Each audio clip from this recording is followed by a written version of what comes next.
Welcome in, everybody. What's happening? I just heard it this morning. Waking up, reading. I like to read aloud a little bit before the show, just to get the voice going, right? See how take it out for a spin. See how it's going to sound today.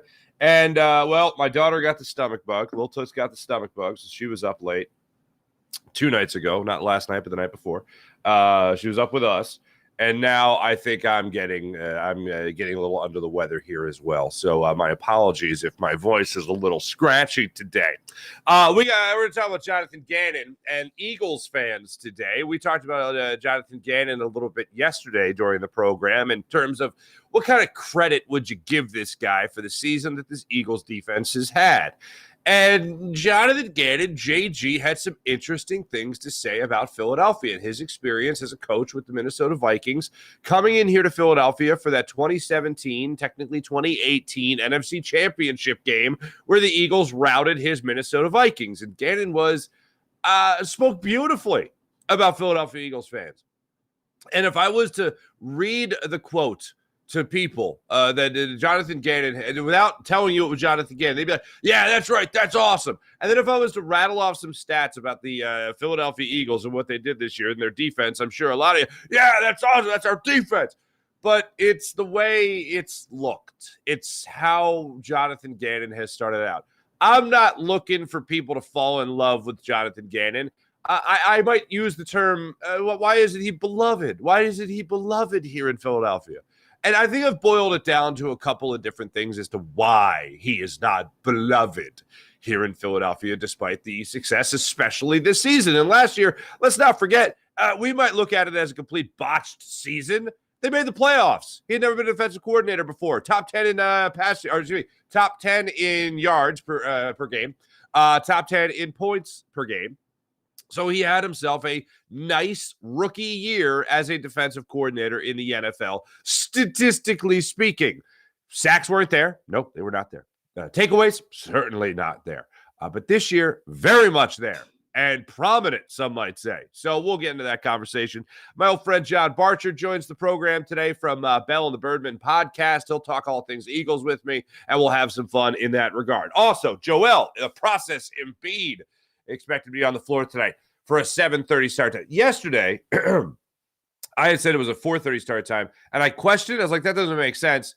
And I was thinking it's probably this computer problem I have where it sometimes clicks over on Pacific time for whatever reason. I don't know. It's weird. But 7:30 tonight, ESPN, the 76ers take on Ben Simmons and the Brooklyn Nets. Can't wait for that game tonight. Let's start it off with JJ. If you remember, a couple of years ago, the Eagles played in that NFC Championship game at Lincoln Financial Field. And I remember going into the locker room after the game. And if you remember, it was kind of a weird start to that game. And it was like that boxing match type of comparison you could make with the game where both teams kind of feeling each other out.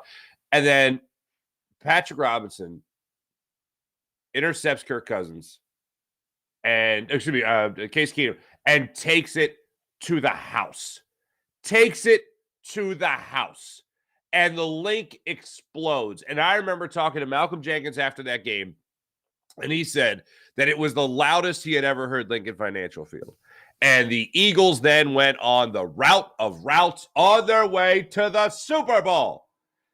And there was a coach, an assistant coach, defensive backs, if I'm not mistaken, on the other side of that football field, and his name was Jonathan Gannon. And he was blown away by the atmosphere at Lincoln Financial Field, just like his defense was probably blown away by Nick Foles and the Eagles' offense. So that stuck with him over a period of time. And unprompted, he brought up how great Philadelphia Eagles fans are. Now, before I get to the lovey-dovey words from Jonathan Gannon, I'd like to get to this. These are the numbers from the Philadelphia Eagles defense this year. Second in yards per game. First in sacks with 70. Fifth in takeaways. Eighth in points per game. 4 players on the Eagles with 10-plus sacks on the season. If I were to tell you before the year, this is what the Eagles defense was going to do, You would probably think, okay, well, they had to have gone out and got some people. They did. They got Hassan Reddick, who had a career year, a Temple grad, Hassan Reddick, coming into South Philadelphia, having his third consecutive 10-plus sack season. And not just that, but an all-time high. You got a defensive tackle, Javon Hargrave, with over 10 sacks. Fletcher Cox has 7 sacks on the season. You look up and down that lineup, and you see those 4 players with 10 or more sacks, you're pretty impressed. Oh, yeah, and once again, 70 in total on the season. And when that many guys are eating on a defensive line, on a defense in general, edge rusher, linebacker, whatever you might be, defensive, interior defensive lineman, when that many guys are getting theirs, that shows you that whatever the scheme is, it's working. Which brings me to, I think, a huge reason as to why Jonathan Gannon is not looked at more favorably here in Philadelphia. And it's because of the quote last year. I don't have a scheme. I coach to what I have. Isn't like that didn't sit well with me last year. It didn't sit well with me at the beginning of this year. I don't have a scheme. Just the phrase, I don't have a scheme, which, yes, he later walked back and said, of course I have a scheme, but it's more of an overall philosophy. Like that was more or less what he had to say about it. Meanwhile, last year on this show, if you remember, we had Steven Nelson on the show, Eagles corner, for a year. And he said, Jonathan Gannon's scheme, his philosophy is genius. The guy said, use the G word with JG, genius. Now, if you're a defensive back, you would think to yourself, yeah, this is probably pretty genius in that I'm usually off the line of scrimmage. I'm not jamming at the line of scrimmage so that I can play back. Ergo, I am less likely to get burned. Ergo, I'm less likely to look like a fool. So if you're a defensive back, you would like that. Avante Maddox, when he did our first episode of Sky Drive, thanks to our friends at Sky Motorcars, one of the things he talked about was the same thing. Jonathan Gannon, genius. And you got to think of this these defensive linemen are getting this many sacks, you have to think to themselves, you have to think that they kind of like what they're doing this year. Whatever it might be, they like what they're doing. I haven't heard one of them come out and say genius quite yet, but for whatever reason, it's working. Now, when Gannon came out and said the thing about I don't have a scheme, I coach to what I have, isn't that what we want in a coach? And I'm not trying to convert people here to be some kind of, oh, yeah, wait, you're right, Jonathan Gannon's amazing, because I don't think he's that amazing. I said yesterday, let's go back to what our conversation was yesterday. When you talk about this great year that the Eagles had defensively, you can certainly look at Howie Roseman. Then you can look at the fact that Howie Roseman brought in Hassan Reddick, who was a talented pass rusher, no doubt about that, one of the best in the last 3 years, or one of the best over the last couple of years here in the NFL. That has the career year this year. Then would you give credit to Jonathan Gannon after that? Maybe third in line for credit for how great this defense has been this year? And I know people will look at it and say, well, he dropped back Hassan Reddick in coverage. You shouldn't do that. Well, every once in a while, you might want to, you don't want to tip your hand. Oh, Hassan Reddick's on the field. He's going to come after me. You want to kind of keep him guessing a little bit. You can't do the same thing every single time. So when Gannon said that, I thought, you know what? Maybe we didn't give him enough credit for not having a scheme. Because don't we want every coach to coach to what they have? Don't we want every coach to put their players in the best possible position for that player to have success? Not, this is what I do, and whether you're good at it or not, we're going to square peg round hole this thing until you're good at what I want to do. Like, good coaches are supposed to coach to what they have. So maybe we were a little too hard on Jonathan Gannon when it came to that little quote. And like I said, he did walk it back weeks later. Of course, I have a scheme, an overall philosophy. So he goes out and he puts on the field what we have seen. And yes, Howie Roseman upgraded defensive positions. And the fact that they brought Chauncey Gardner-Johnson up to speed as fast as they did to go from that the corner or the slot corner position to being able to go out there and play the safety position. And he was able to get so many takeaways this year. And the fact that you're throwing into the best defensive secondary with James Bradbury and Darius Slay in the NFL, that's pretty impressive as well. To know that your guys were going to win as many one-on-one battles as possible and you wouldn't have to very many times blitz more or rush more than 5 players at a time, that's pretty damn good. Those players got theirs this season, and I think it was because of the overall philosophy of Jonathan Gannon. So the numbers should be enough. But we last year didn't see him be aggressive enough. Last year, you didn't see him get a lot of sacks, and this defense got to get a lot of sacks. Yet, in his rookie year as a defensive coordinator, with top 10 defense in the 2 major categories, he made it to the playoffs. That's pretty good. This year, you're the number 1 seed with one of the best defenses, as I rattle off the numbers for you already in the NFL. And still, Jonathan Gannon, not a lot of love there. Not a lot of love there. I think Jonathan Gannon deserves some respect. I know you're not going to love him. I know you're not going to look back on it and be like, Buddy Ryan's great, but Jonathan Gannon, he does a great job too. That's never happening. And I'm not pulling for that, and I'm not trying to convince you of that. All I'm saying is, for what the man has done in 2 years here in Philadelphia, having never been a defensive coordinator before, like this isn't his second go around as a defensive coordinator where we're giving him credit where credit's due. No, this is his first time, and I'm trying to give him credit where credit's due.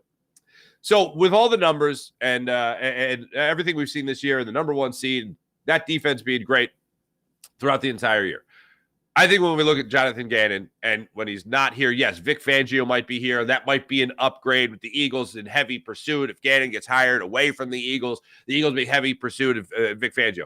People look at that and they think a lot of the same. Oh, the guy went to a Super Bowl with the San Francisco 49ers, a long history of being successful as defensive coordinator in the NFL, aggressive, and he probably deserves more credit than Jonathan Gannon for what the Eagles were able to do this year defensively. And that might be true. I don't think it is, but it might be true. And I know that's what some people will tell themselves. But with Vic Fangio, I know a lot of people will look at it and be like, oh, well, look how great the defense was this year. You can upgrade with a better defensive coordinator next year? All right. Bye, JG. All I'm saying this year, I think he at least deserves a hat tip. And I'm looking at it, I'm thinking, all right, well, the beloved thing's never going to happen. But Jonathan Gannon started out his press conference yesterday with some words of adulation directed at Philadelphia Eagles fans surrounding that 2017 NFC Championship game where he came here as an assistant coach and during pregame warm-ups was blown away by the atmosphere that Eagles fans created. Take a listen to JG and what he had to say about you, the Philadelphia Eagles fan, during that 2017 NFC Championship game warm-up. Here's JG, unprompted, before Ruben Frank followed up with a question about it. Here it is. Final Four at the Link. Expect it to be electric in there. I was here for a Final Four game, and it was electric. Best environment I've ever been at or a part of. And we're excited, and we got to go through the week and do a good job to give ourselves a chance to win.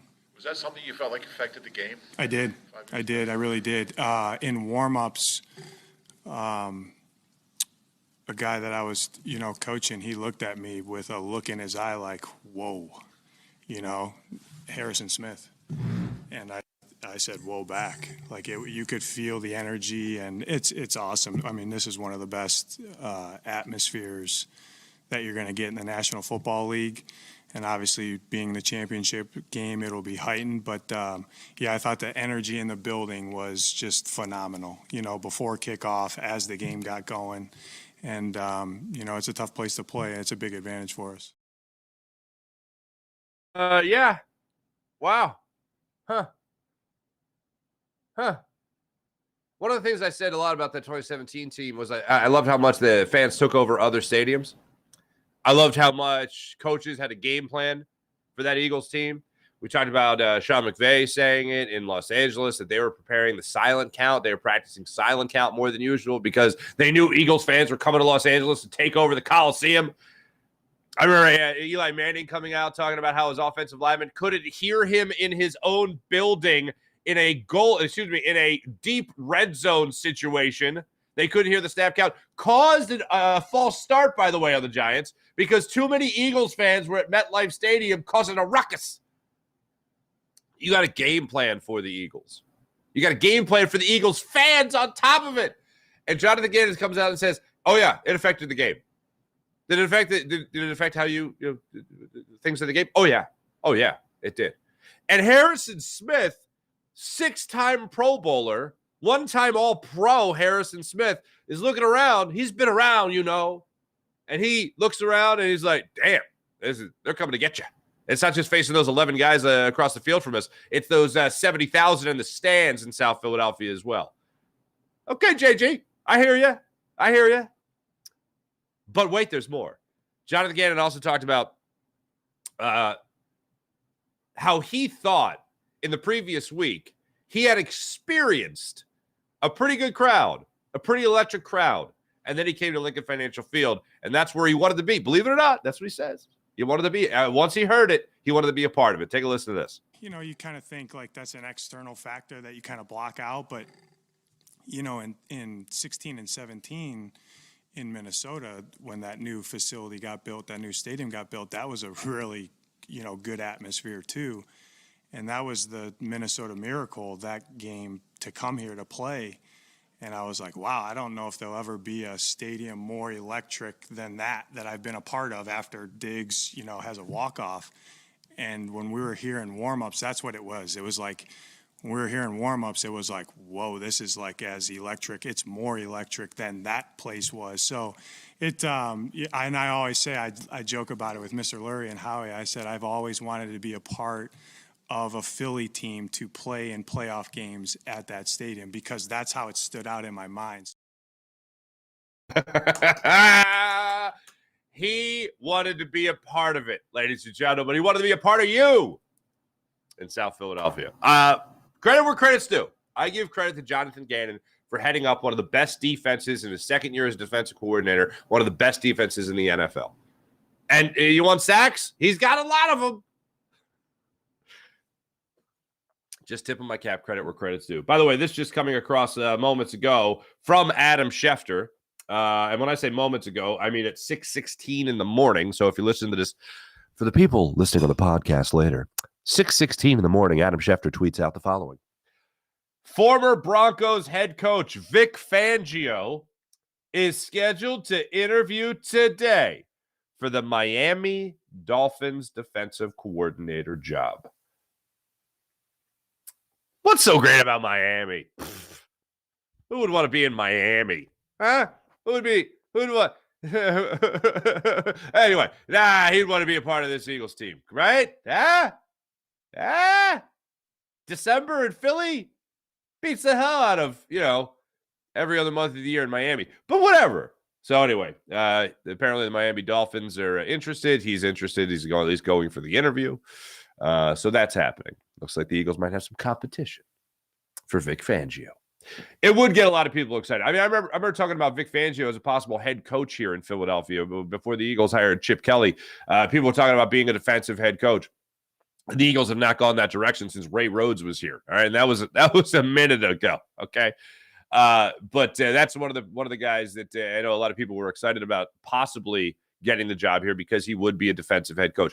Gus Bradley was sitting across from Howie Roseman and Jeffrey Lurie about to get hired, and everyone fell in love with Gus Bradley. Do your job. And then Chip Kelly ended up texting Howie Roseman and Jeffrey Lurie, "Hey, you up?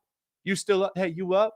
Remember that? I was just thinking a lot about you, and yeah, I think I'll take that job you guys kind of offered me. But anyway, and then it was Gus. Hey, Gus, thanks but no thanks. We just heard back from our first date of the evening, and we'll be going back out with them. That's pretty much how that went down. But Vic Fangio was a guy that a lot of people brought up as a defensive head coach, as a defensive coordinator of that San Francisco 49ers team that just lost the Super Bowl, and people just liked Vic Fangio. One thing that I know this Eagles team is going to need is that the San Francisco 49ers lead the league in yards after catch. I remember that Vic Fangio defense in 2012. They were notorious for, if they allowed a reception, that offensive player was down. If they allowed a reception, it was like white on rice, man. They just got to that player. They were drawn to the football, and yards after the catch were not a thing. Tackle and down. You were not racking up the yak after that. The Eagles are going to need that type of play on Sunday at 3:00. There can be no yards after catch. There can be no George Kittle breaking one after catching a 10-yard pass. He goes for another 20. Can't happen. Brandon Ayuk, same type of thing. Can't happen. Screen pass, Christian McCaffrey. Can't happen. He's gone for 30 yards. No. That can't happen. Philadelphia Eagles are going to have to be a lot like that 2012 Vic Fangio defense where they're just on the ball carrier from the second the ball carrier gets the ball. That's what needs to happen in this game because it's going to be a huge sticking point, hopefully, for the Eagles, sticking on the offensive player and bringing them down. So that's what we got for Jonathan Gannon. We'll talk more about it with our friend John Barchard coming up in just a minute. The latest with Joel Embiid is that he did practice. He was day-to-day. I don't see a world where he misses tonight's game. It matters much in the standings. The records are one game apart. The Nets are at 29 wins. The Sixers are at 30 wins. And I think Joel Embiid really wants to get on the court with Ben Simmons. To look at a couple of things regarding that game tonight. It is a home game. Sixers are at home tonight. Joel Embiid having a historical season again, averaging almost 34 points per game. Is that good? I think that's good. But the Nets are bringing Ben to town. Here's what Ben Simmons is doing on the season for those Brooklyn Nets. In his last handful of games here, 3 straight games, 7 or fewer points. He's coming off an 11-assist game against the Golden State Warriors. It is a win. The Nets coming to town having won 2 in a row. Free throw percentage, well, let's just say he rarely gets to the line. It's at 50% in his last game. So there you go. But not exactly numbers that jump out to you regarding Ben Simmons. The assist numbers are still pretty good. He's averaging 6.4 assists per game, 7.5 points per game, 6.7 rebounds per game with the Nets. Ben Simmons, even if you want to talk about what he can do defensively, has become a liability. We got a good version of Ben Simmons here in Philadelphia with all the for the people like myself that defended Ben Simmons in terms of he does everything else on the field, or on the court. He gets rebounds, assists, defense, great defense. He does other things, right? The thing he doesn't do is become even more of a detriment to the Brooklyn Nets. And my biggest takeaway with him with the Nets so far this season is Kyrie Irving literally yelling at him, "Ben, shoot that!" He ain't shooting. And there's been multiple times this year where you've caught different highlights with, why would Ben pass up on that? Well, because that's what Ben does. But even the stuff that he does well, he's not doing nearly as well when he was here in Philadelphia. The assists, no, not good. Not good. Points, not good. Rebounds, not even there. Not even there. The constant triple-double threat, non-existent now with Ben Simmons. And if you're looking for a game where Joel Embiid, whatever his over-under is tonight on points, I'd go over, because I think Joe is gonna have something special for that Nets team tonight. Look, just the fact that they're playing the Nets is a big deal. The fact that they're playing Ben Simmons in the Nets, an even bigger deal. Look forward to seeing how that game plays out tonight. 7:30 start time, South Philadelphia. Before we get to our friend John Barchard, let me tell you about my man Steven Singer of Steven Singer Jewelers, the other corner of 8th and Walnut, right there on Jewelers Row. Steven's got the perfect price. Now, when people are looking at the diamonds, they're looking at jewelry, they're often thinking to themselves, I don't want to pay that. Maybe I can negotiate, haggle, get them down a little bit. And you know what? The other jewelers are marking things up so high, they'll knock off a couple of bucks for you, make you feel like you won something. But at Steven Singer Jewelers, you know you're getting the deal from the get-go. You're getting the perfect price. While other jewelers are marking things up and Steven's keeping them at that perfect price, they're thinking, I hate Steven Singer. But you know who should love who should love Steven Singer? The customer should love Steven Singer. Go to the other corner of 8th and Walnut, right there on Jewelers Row, where you get the home of the perfect price each and every day at Steven Singer Jewelers. One place, one price, the perfect price. Online at IHateStevenSinger.com.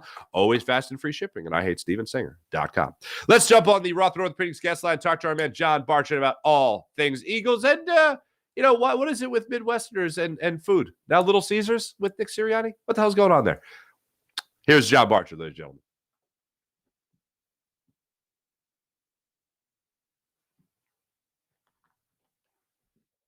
Right now, the Roth Orthopedics guest line, one of my favorite people on the planet to talk to, especially when it comes to all things birds, football, and just all-around great guy himself, Mr. John Barchard, Bell and the Birdman podcast. What's going on there, John?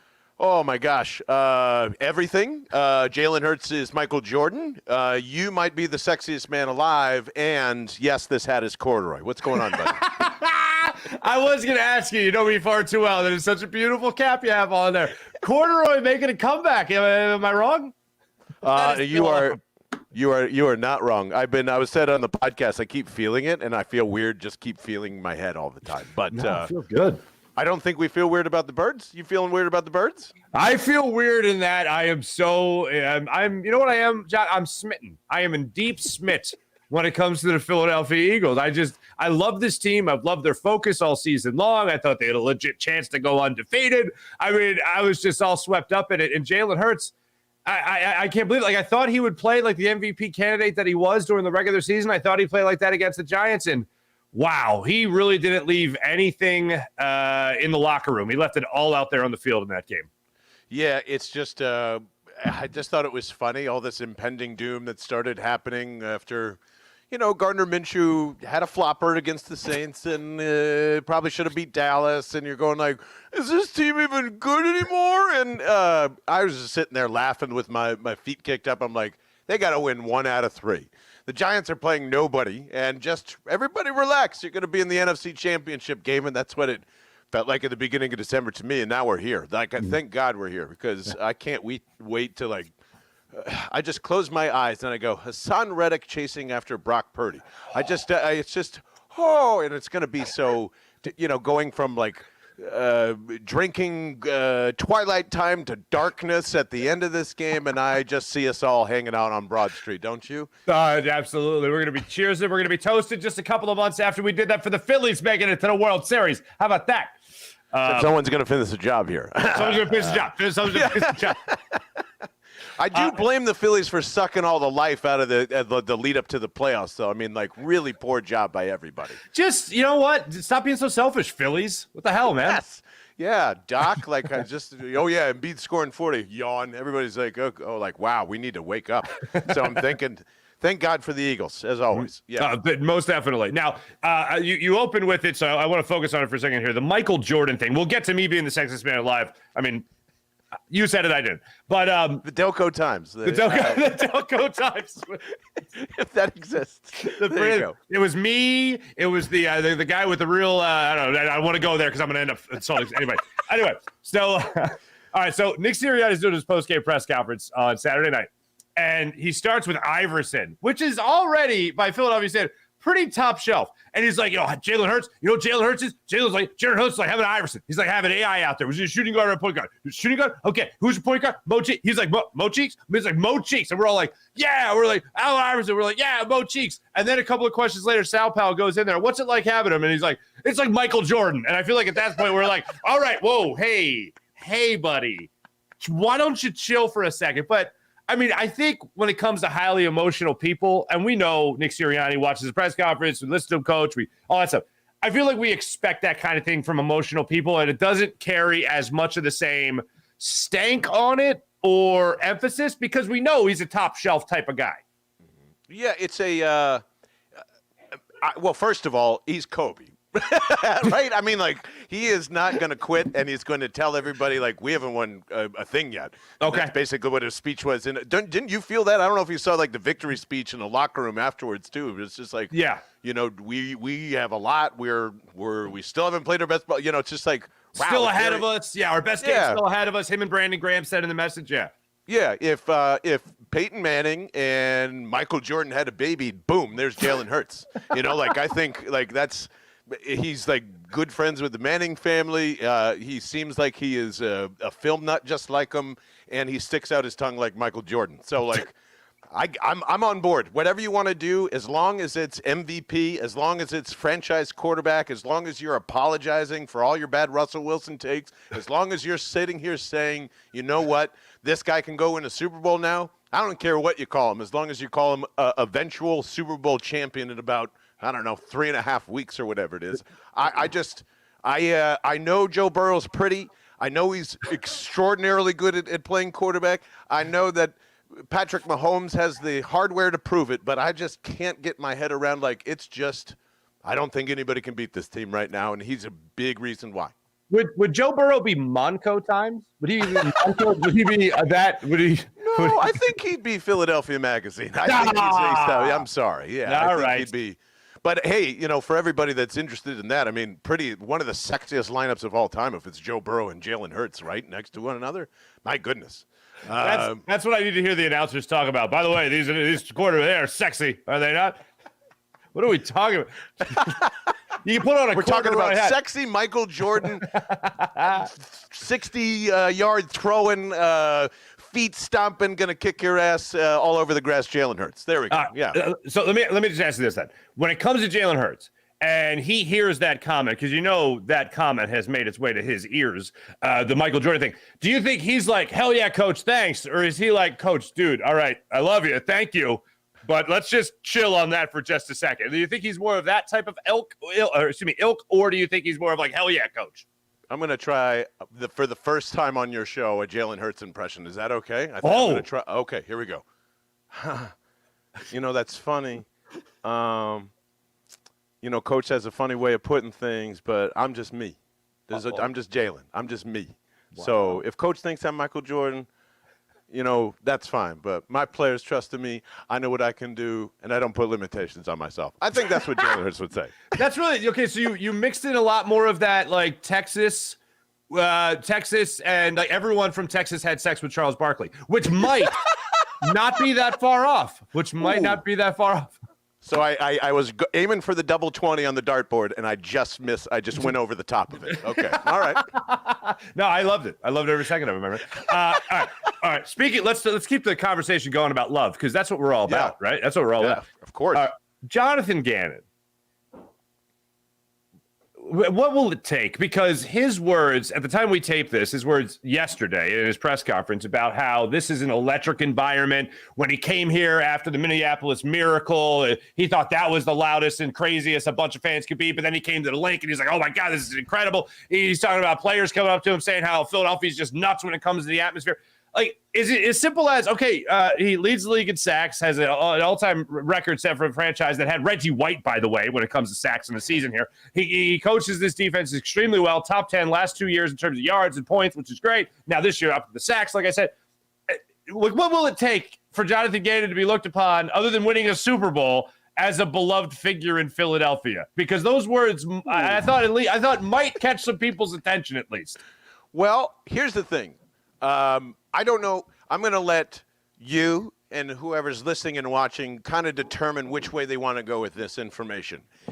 Is the Texans tanking pretty much outright for Jonathan Gannon a good thing or a bad thing? Because I'm still on the line of, and I don't know if you heard this today, but at the time we were recording this, Albert Breer had already floated out that the Eagles would be aggressively pursuing Vic Fangio, who during the middle of this year were like, oh no, Vic, oh no, he's in California. He doesn't consult with us.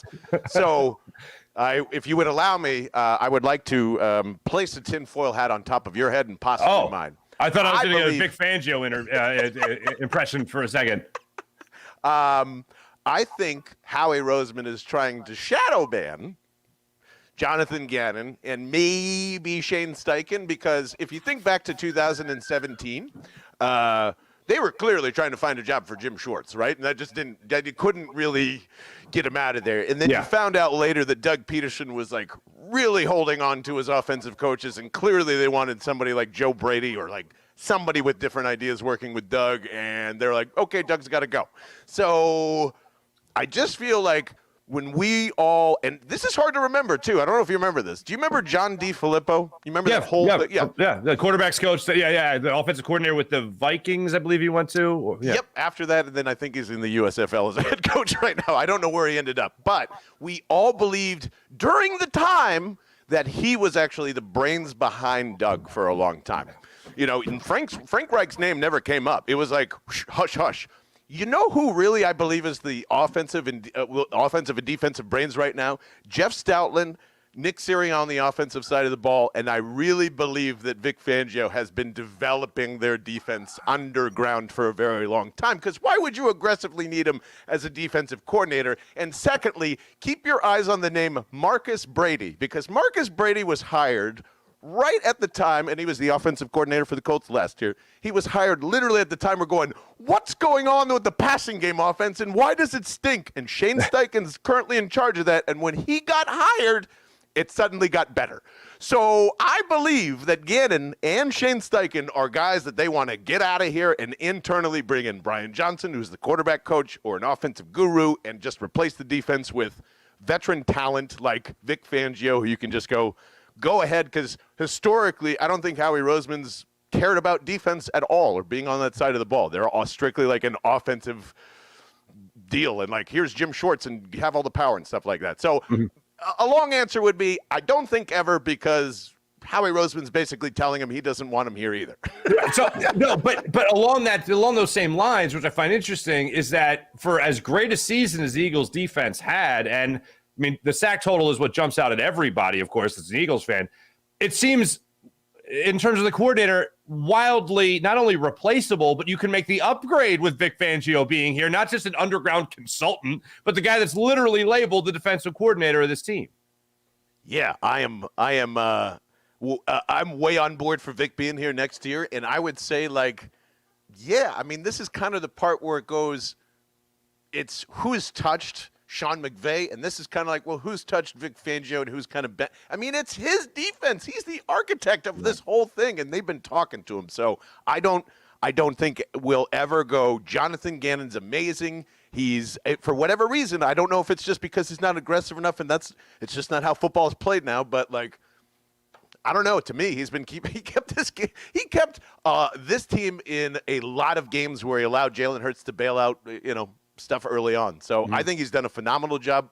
I think he's a lot like Sean McDermott, and we'll see. I don't think he's going to be a great head coach. I just think he's a really good defensive coordinator. Okay, I think you and I are on the same lines there, my friend. When it comes to this matchup with the San Francisco 49ers, let's just go down this progression real quick. Sure. Chris, just in terms of this game, not in terms of building a team for next year or anything like that, does the order go in terms of talent on this team? Does it go Christian McCaffrey, Jalen Hurts? Does it go Jalen Hurts, Christian McCaffrey?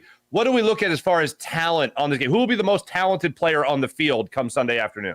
Whew, man. I mean, too many talented players, I think, for the Eagles. But, I mean, like, Fred Warner's kind of his own world, and he scares the hell out of me, if you want me to be I don't think they've had and that's where I think is also very manipulative of where you can get into San Francisco's, like, scope and really, really chasing after their DBs. It just depends on how aggressive they want to be against Jalen Hurts. But I think, man, I don't think there's one player that outshines anybody on the Eagles, like, talent-wise.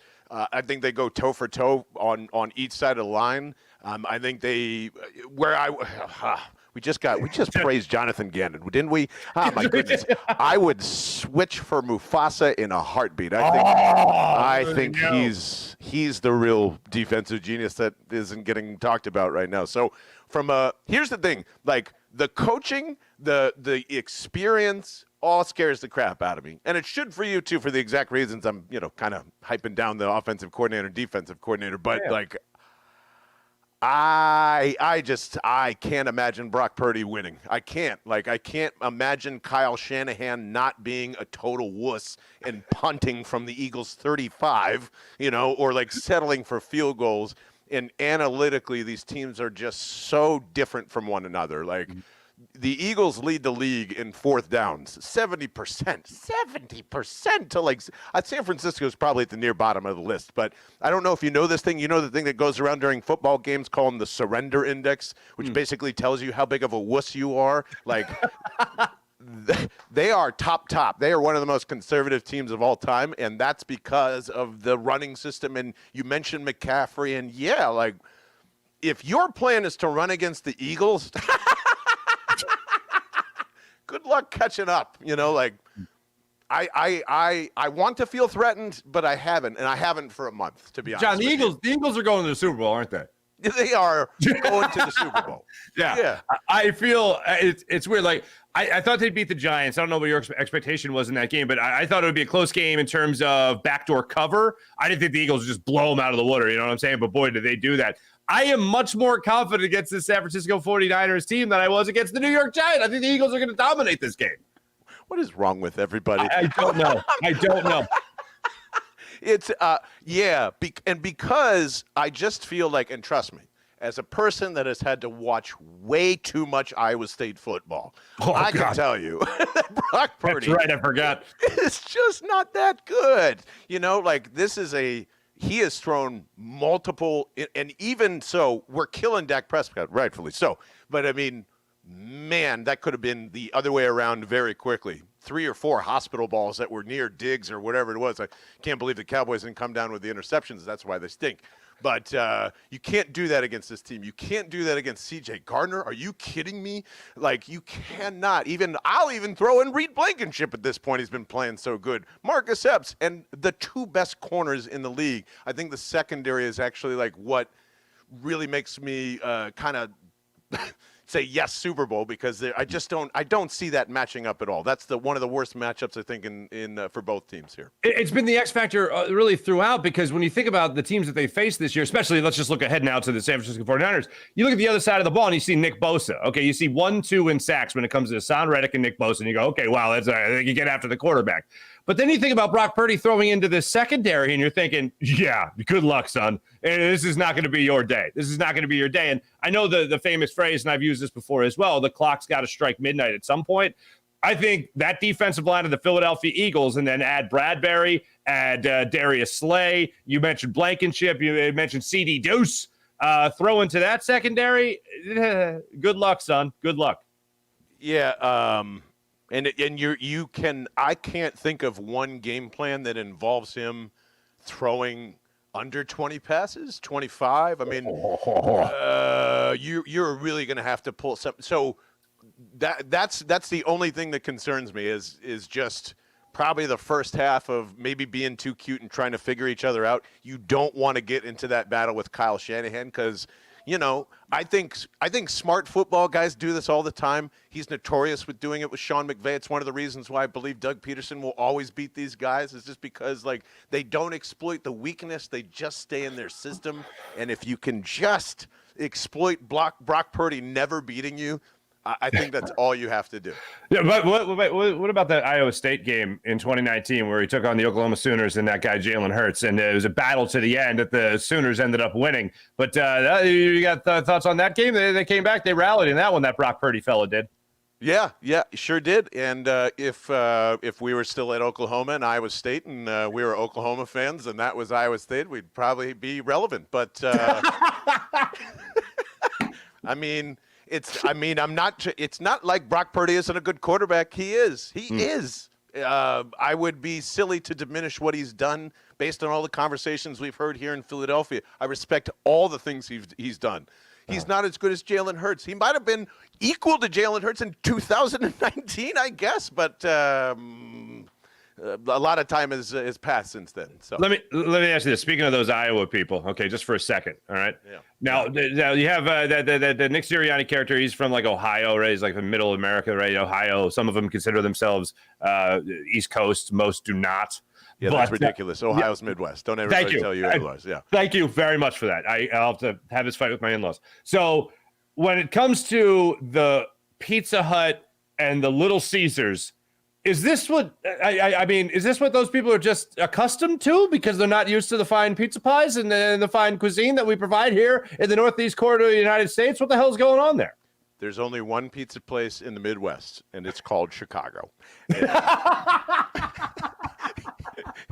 Anything outside of Chicago is going to be that. It's some version of that.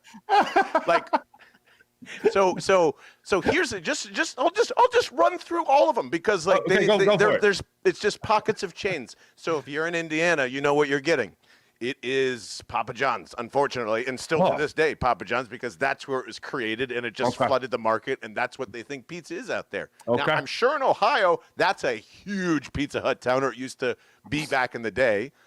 If you float into Illinois, it's more mom and pop shops because, again, Chicago exists and at least gets a message out to the people that there's other things than chains. And then you get to Iowa, and then you get to Wisconsin and Michigan, and it's just straight up like there's things called like Godfather's, Happy Joe's. There's all these Midwestern chains that are like that, but it's not good pizza. I mean, when you crave taco pizza, I know you're from the Midwest because that's the delicatessen out there. And I don't care what you're consuming during a film session when you're clearly yelling at your coaches because you're going through self-scouting that week, I think he said. I'd be like, yeah, you guys deserve Pizza Hut stuffed crust pizza because this shit was wrong. Keep eating and get it right. So in that context, go for it. But if you're choosing Pizza Hut over like La Rosa or something, we've got issues. But other than that, yeah. I love the idea of Nick Sirianni being like almost like a Gordon Ramsay, like yelling at his coordinators, being like, "You will eat this stuffed crust pizza. How dare you come up with that play call suggestion?" You know, that kind of thing. Your position group was trash. Apologize to the stuffed crust pizza. This is your lunch. Oh, red group gets to go with me, and that's a terrible Gordon Ramsay. No, it's just spot on. Wait, are you doing Jalen Hurts again? I'm sorry, what? Oh, yeah.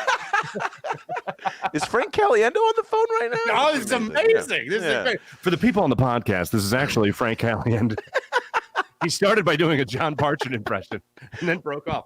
Oh, my God. What's the worst chained thing that you would admit to right now to eating and liking? Well, I've admitted this to my audience. I will say this. I think, like, whether it's college or whatever, we all have the chain food at some point. And I love, every once in a blue moon, I guess my guilty pleasure would be the thin crust pepperoni pizza from Domino's.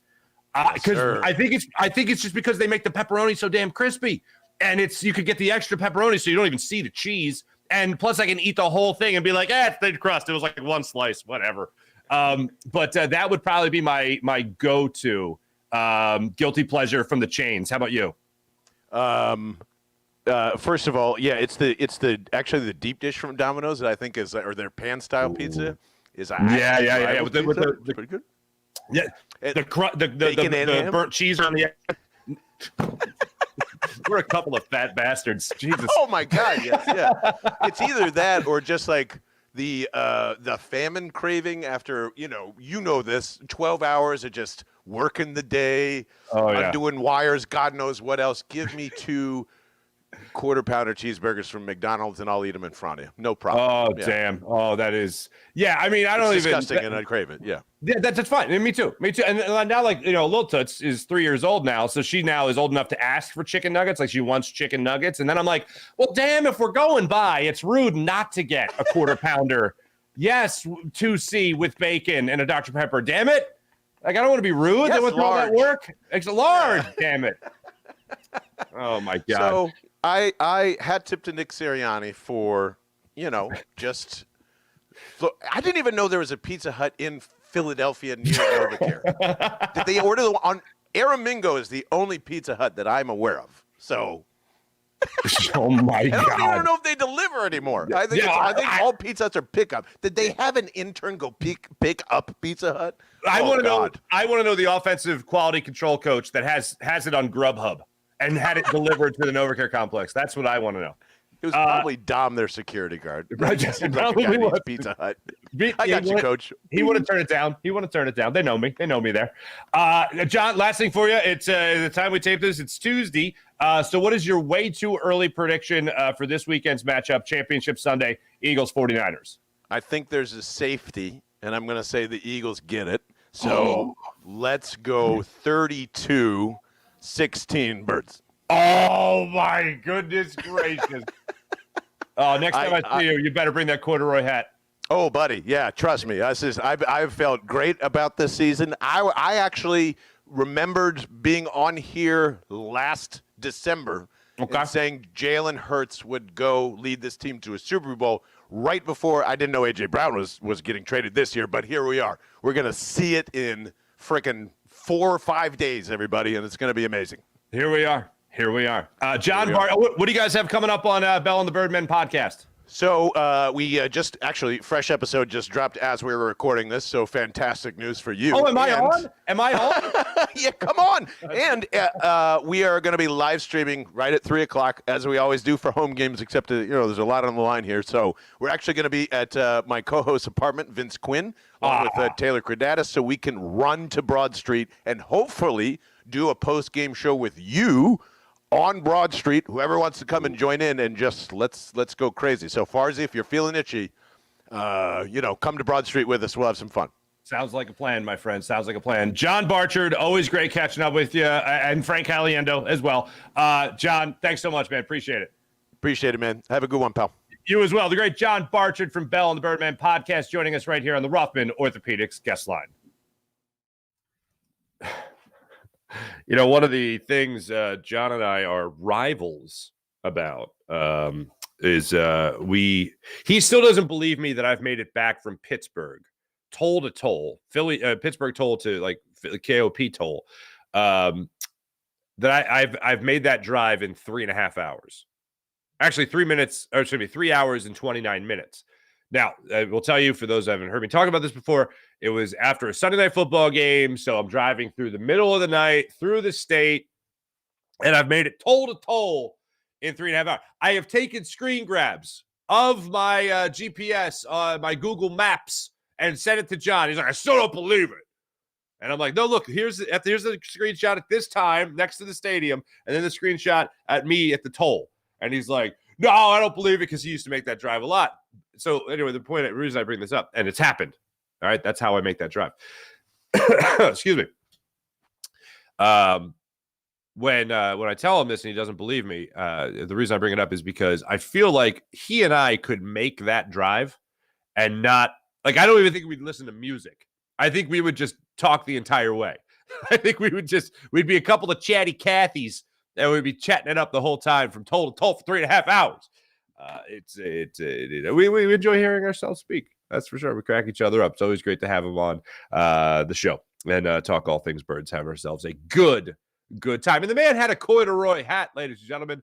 For the people on the podcast, the corduroy hat was amazing. Let me tell you about the people of Manscaped, manscaped.com. Use promo code Farzy for 20% off and free shipping. That's 20% off and free shipping at manscaped.com.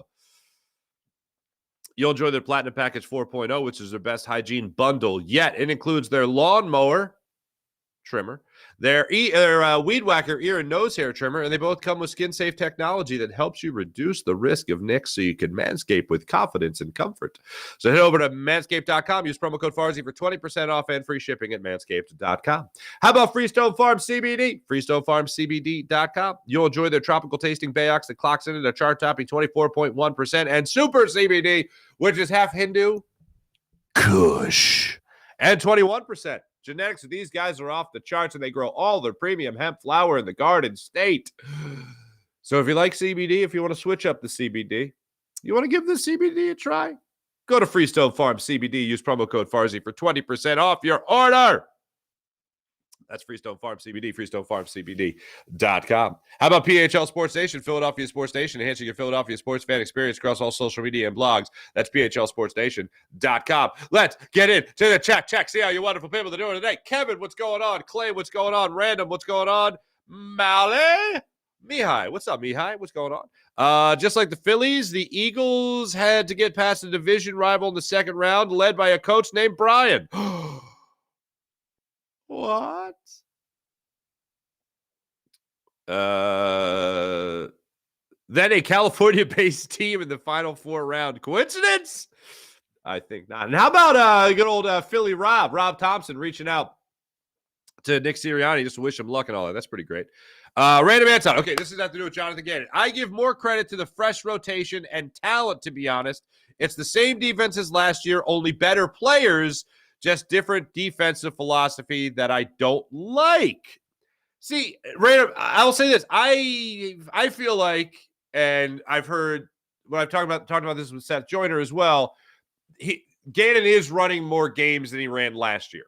And that is an adjustment. Whether that's Vic Fangio saying you should run more games, or that's just Jonathan Gannon feeling like, yeah, we should probably run more games, then that's great. But again, the pecking order for me is Howie Roseman for bringing in more talent in terms of credit for why this defense is so good. Howie Roseman and bringing in the talent. You don't got talent. You don't got nothing. Talent, Hassan Reddick going off, and then Jonathan Gannon. Now, you could say that it goes Howie, JG, and then Hassan Reddick, because the way Gannon is using him seems to be the best possible way. But with all the talent that Howie Roseman has brought in, everyone's feeding off each other. Best secondary in the league, best pass rush in the league, best pass rush in the league, best secondary in the league. So those things go together. Is all I'm saying, is all. But yeah, for the most part, I do agree. Professor Dutch, what's up, Professor Dutch? Have a great hump day. You as well. Can't wait for Sunday versus the 49ers. Sunday also marks 50 days until Professor Dutch, 50 days until spring. Oh, isn't that nice? Go Birds. I will tell you, you guys, just tell you this little thing here. The house we bought, it does have a pool. I've never been a pool owner. If you've ever bought a house with a pool and been like, now what? If you didn't grow up with a pool, because I didn't grow up with a pool, I grew up with neighbors that had pools. What do I do now? What do I got to do here? Skim it? My daughter loves the water, man. She absolutely loves swimming.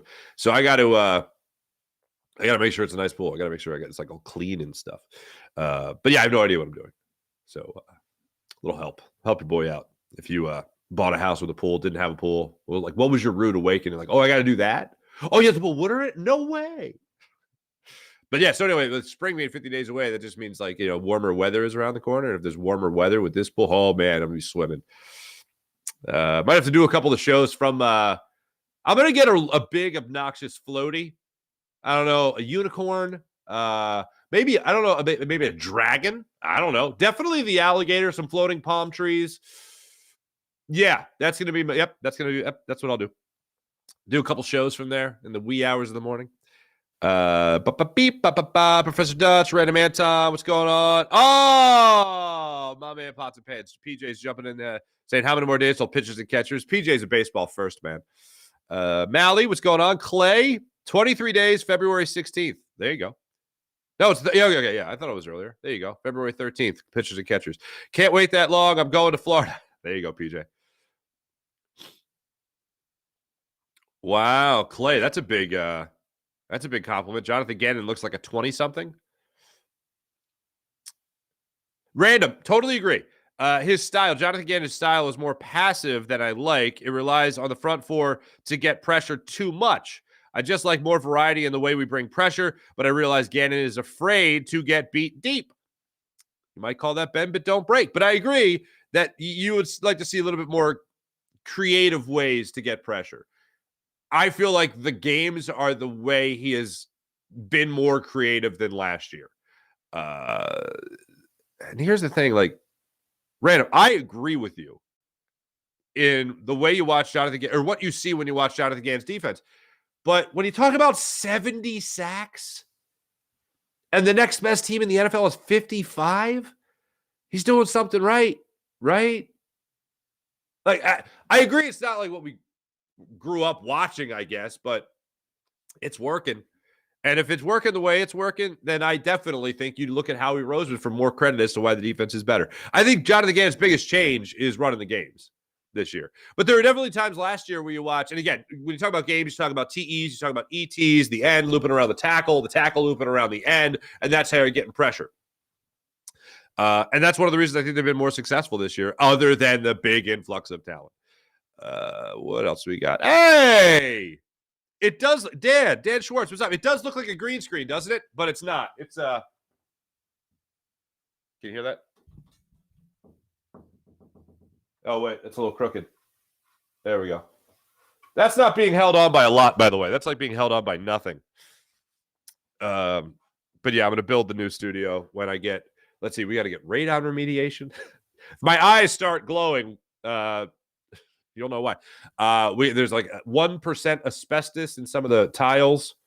We got to get that taken care of. That's going to be over a weekend. Then we're going to get the air tested because we don't mess with asbestos in this family. If I haven't told you guys this before, I don't know if you guys know what Keysby, Madison is. It's the old asbestos factory in Ambler where I'm from originally. And when my family came over to America, they all worked there pretty much. So we don't mess with asbestos in this family. So we're going to get that taken care of as well. So once that's done, I'm going to put up a whole new studio, whole new look. And yeah, we'll have ourselves some funsies in doing that. Fuji, happy hump day to you.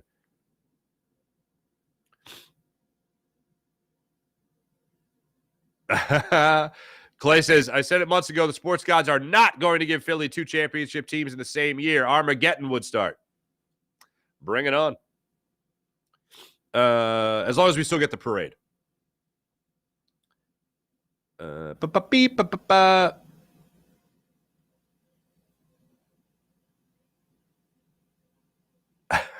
Clay's now apologizing for his take. Don't you dare apologize. Dan Schwartz, question. Why do you drive on a parkway and park in a driveway? Answer, because the Eagles are going to win the Super Bowl. Very nice. Very nice. And April. Good morning, April. George Awad? George Awad? Awade? I don't know. You both seem like very smart people, but you both sound insane right now. Probably. The 49ers defense is no joke. Even their running attack is stifled. Their defense will keep them in the game. That's what scares me. Hey, all the respect in the world, okay? But here's something I think we have to acknowledge. Patrick Mahomes is a very good quarterback. Jalen Hurts is a very good quarterback. The two best quarterbacks in the NFL this season are Patrick Mahomes and Jalen Hurts. Patrick Mahomes put up 44 points on this defense. I believe Jalen Hurts and this versatile Eagles offense at home can ring it up to at least 30. The Eagles are going to win this game. Eagles are going to the Super Bowl. I'm not saying that if they win this, they go to the Super Bowl. We all know that. I'm saying the Eagles are going to win this game, period. The Eagles are going to the Super Bowl, period. 2 declarative statements. Buddy D, what's up, Bobby D? Bobby D. That's a big prediction. You're damn right, it's a big prediction.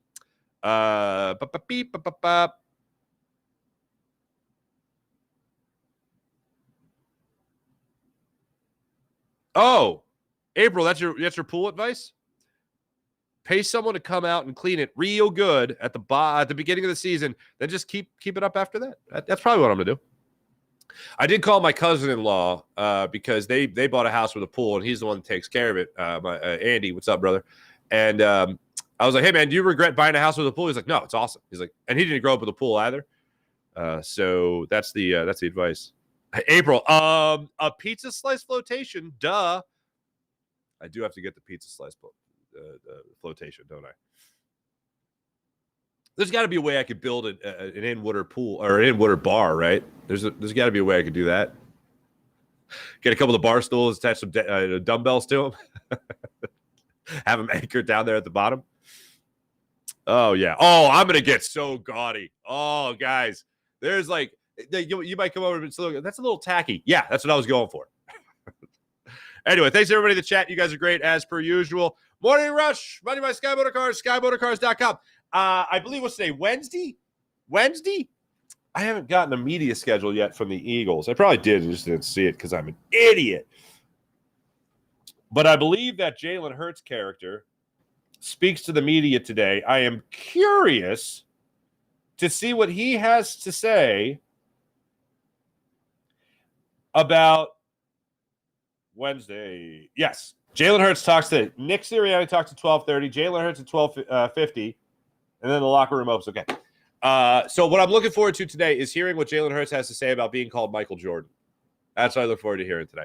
And also his family being asked about his family. And then being asked about the defense, of course. Yes, Clay, Farzy show is PJ, for the record. So there you go. What the hell was I saying? Oh, yeah. Jalen Hurts today's in Just the Media. Look forward to hearing that. Also, Sixers, Nets tonight. Joel Embiid versus Ben Simmons, 7:30. ESPN will have the game. Look forward to hearing that. And also the national broadcast to see what they say about the newborn rivalry. Flyers took a hard loss last night. No penalty in overtime. That was a penalty. My man got dragged down. They lost to the Kings. 4-3 was the final score of that game in overtime.